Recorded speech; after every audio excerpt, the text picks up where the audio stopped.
Bonjour et bonsoir à toutes et à tous. Aujourd'hui, notre révolution va porter sur une victoire dont on doit être fier et dont on doit se satisfaire. Une victoire médiatique des Africains sur les mastodontes des médias français que sont RFI, France 24 et TV5 Monde. C'est vrai que depuis des décennies sur le continent africain, on avait presque fini par croire que les médias nationaux des Africains, notamment ceux de cette partie dite francophone, étaient plutôt RFI, France 24 et TV5 Monde, qui donc n'a pas vu son aîné, son père, sa mère, son oncle, sa tante, etc., le voisin d'à côté, d'en face, se promener avec un poste radio pour écouter les nouvelles sur RFI, qui donc n'a pas affirmé mordicus qu'il détenait la vérité parce que il avait entendu et vu aux informations sur France 24 qui donc finalement ne se précipitait pas pour regarder les différents reportages et les éditions proposées par TV5 Monde Afrique. À l'époque, c'était d'ailleurs TV5 Afrique. Bref, c'est vrai que ces médias-là ont eu pendant très longtemps pignon sur rue sur le continent africain et notamment dans cette partie dite francophone qui finalement est constituée essentiellement d'anciennes colonies françaises. D'ailleurs, la France elle-même la considère comme étant son précaré. Et puis, finalement, est arrivé dans le paysage audiovisuel africain, d'abord un premier média, à savoir Afrique Média. Alors, on peut dire tout et tout ce qu'on pense, évidemment, à tort ou à raison, sur le pouvoir du président camerounais Paul Biya. On peut parler de démocratie, de dictature, de tout ce qu'on veut, mais toujours est-il qu'il y a quand même une chose, parmi tant d'autres, on ne va pas toutes les égrener ici, que nous devons pouvoir reconnaître en ce qui concerne Paul Biya, c'est d'avoir accepté que sur le territoire camerounais, soit implanté un média, à l'occurrence Afrique Média, qui finalement est venu comme pour briser un sort. Et dès lors, que ce soit des journalistes, des animateurs, des chroniqueurs, des reportages, etc., dès lors, les Africains, petit à petit, commençaient à entendre un autre son de cloche, tout à fait décomplexé, d'Africaines et d'Africains qui disaient ou qui disent encore des choses sans langue de bois. Eh bien, des Africains qui vivent sur le continent africain sont imprégnés des réalités au quotidien des masses populaires et donc finalement connaissent les terminologies et savent comment parler aux populations africaines. À partir de cet instant-là, la France, de mon point de vue, a commencé à douter de plus en plus dans de nombreux pays sur le continent africain, que ce soit dans la zone de l'Afrique centrale ou même dans celle de l'espace suédéao. Les médias france-africains, comme on les appelle, de façon fort lapidaire, sinon les médias français tout simplement, ont commencé à perdre pied. L'inquiétude a gagné. Je pense jusqu'au Quai d'Orsay. On a vu Emmanuel Macron lui-même demander, je paraphrase, demander à ces médias-là d'être beaucoup plus offensifs pour porter la voix de la France à l'international. Mais on l'a bien compris, il s'agissait justement de porter la voix de la France sur le continent africain, notamment dans ce qu'elle considère encore comme étant son précaré. Et justement, pour vous donner juste un chiffre, tenez-vous bien, lorsqu'on prend le financement de Radio France, alors il faut savoir que ce financement, il provient à 84,32% d'une dotation publique, soit 609,7 millions d'euros pour son fonctionnement. Ça, c'est vraiment le chiffre de l'année 2023, alors que dans quelques jours seulement, on sera en 2025.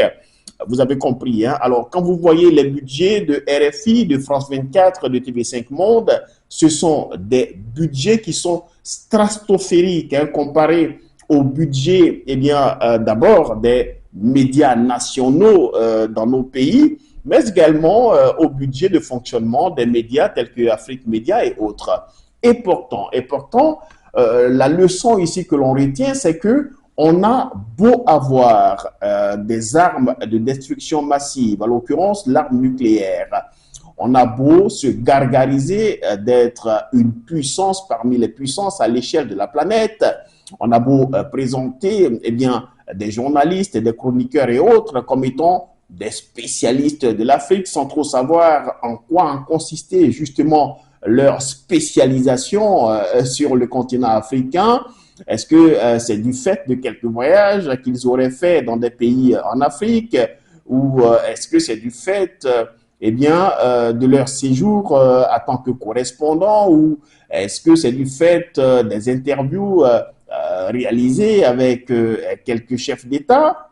Bref, en quoi est-ce qu'ils sont spécialistes de l'Afrique? Ça, on ne le sait pas vraiment. Mais toujours est-il que, eh bien, ces personnes qui sont présentées comme étant des spécialistes de l'Afrique, qui pensent savoir plus que les Africains eux-mêmes, d'abord ce qui est bien pour eux et ce qui ne l'est pas pour eux.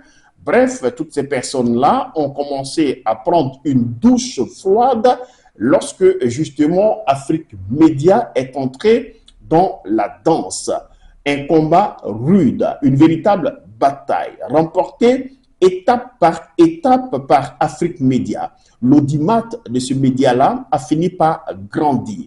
Les reportages, les analyses, les débats, les chroniques, etc., finalement, ont très vite fait de convaincre les Africains. Et que dire d'un autre média qui, là aussi, a agréablement surpris d'abord l'Afrique dite francophone, mais là aussi a contribué, encore une fois, à enfoncer le clou en ce qui concerne la perte d'audimat des médias français et bien sûr le continent africain. Là, nous partons droit eh bien, au niveau de la région ouest africaine dans l'espace dit CEDEAO.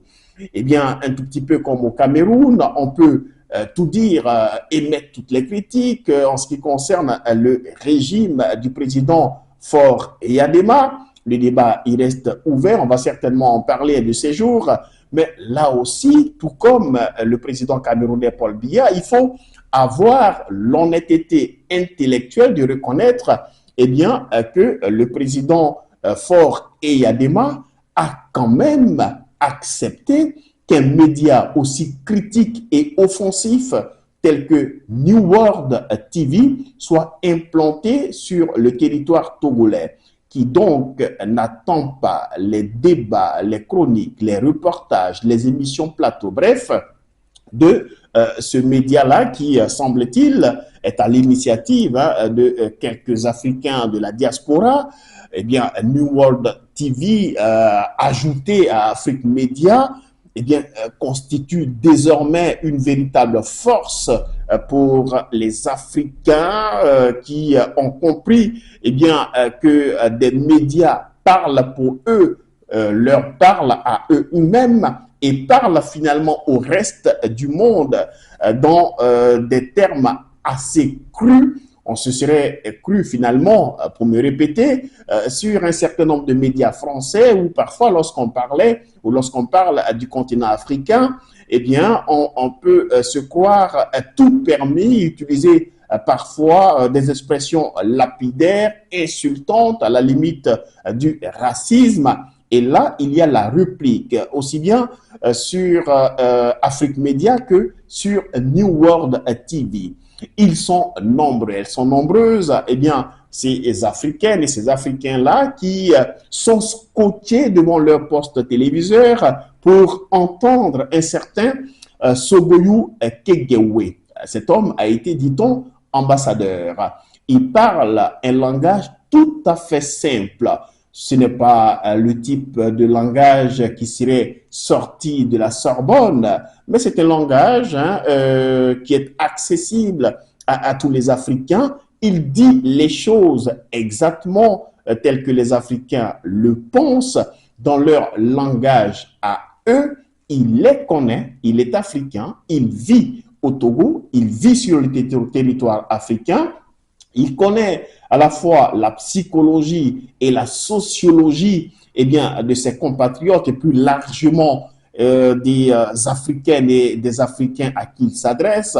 Bref, tous les journalistes, qui qu'ils soient, eh bien, de ces deux groupes de médias, New World et Afrique Média, aujourd'hui ont finalement fait perdre à la France son leadership dans cette partie dite francophone du continent africain. Et puis, à cela, il faut ajouter eh bien, plusieurs blogueurs, plusieurs Africains, plusieurs Africaines qui possèdent des chaînes sur un certain nombre de réseaux sociaux, YouTube, Facebook, Twitter, Instagram et j'en passe, et qui là encore, eh bien, ne tardent pas lorsqu'il est nécessaire justement de faire des captures d'écran et de critiquer à la fois des reportages et des narratifs justement eh bien, vus et entendus sur un certain nombre de médias français.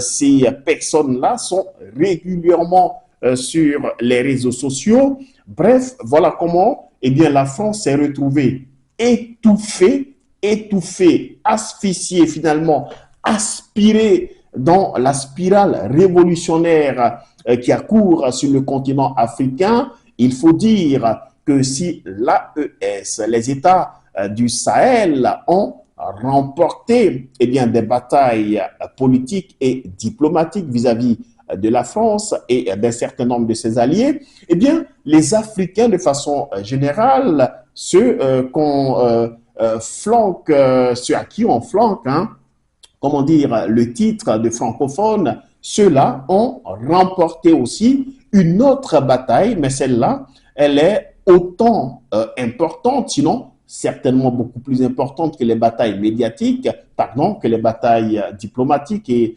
militaires. Il s'agit eh bien, des batailles communicationnelles, des batailles médiatiques. Les Africains, et bien sûr, sont réveillés. Les Africains aujourd'hui, et je pense que c'est dommage que les élites françaises s'accrochent justement à des stéréotypes, des clichés, se sont fait un certain profil de l'Africain et que finalement, ils ne veulent pas un tant soit peu sortir de leur bulle pour apprécier, regarder, se confronter à cette révolution qui accourt. Parce que finalement, en voulant élaborer des stratégies pour contrecarrer cette révolution, la casser, la décimer, eh bien, ils se retrouvent confrontés, on va dire, à une révolution qui, chaque jour, prend de l'envergure. Les Africains, aujourd'hui, sont réveillés. Ils sont plus que jamais des révolutionnaires. À la différence, eh bien, de d'autres révolutionnaires, hein, que le monde a connus, qui, eux, se sont, on va dire, battus, entre guillemets, tout à fait seuls, Steve Biko, Martin Luther King et d'autres.